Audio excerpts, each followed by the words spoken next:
Well, skylines were built in Colombia as a transportation system. Originally, when you have this vertical city, you need some way to get product from one place to another.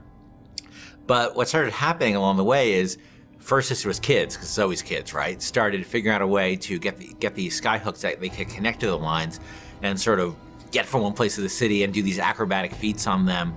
But as the situation in Colombia started devolving and the place got more violent and normal routes of transportation started getting disrupted, and people started using the skylines to get around. The Vox Populi and the founders started using it in combat situations. And all of a sudden, the requirement for guys who knew their way around a skyline and who could fight effectively on the skylines became way more important.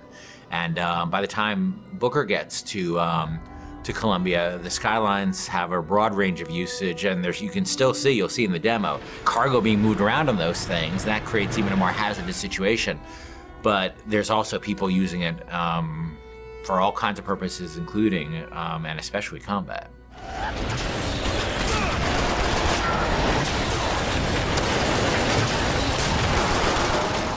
One of my big frustrations in working on BioShock 1 is we had the ocean, but it was really just a piece of art. We never really dealt with, what it was like to fight at the bottom of the ocean in any meaningful way.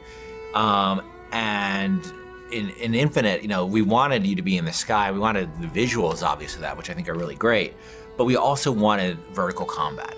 And we played around with lots of ideas for using flight and stuff like that for a while. But in the end of the day, to me, the experience of being on a plane versus the experience of being on a roller coaster is a very different experience. For me, it's always been about wooden roller coasters. I've never been as much a fan of the steel ones. And that sort of clackety-clack feeling of, that going up to the top of a hill and then going over, and that amazing feeling you have.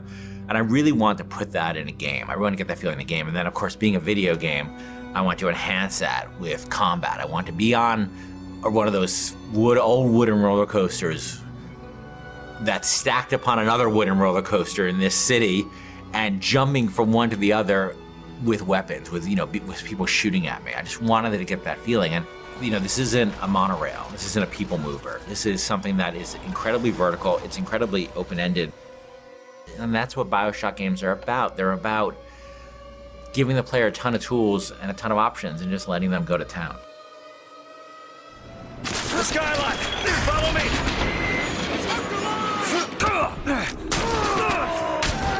To tell you the truth, it took a long time to get it right, but I think we're really at the stage now where it feels just great. And it looks awesome, and it feels awesome. And it's one of our biggest challenges on Infinite, and I think we're really getting there.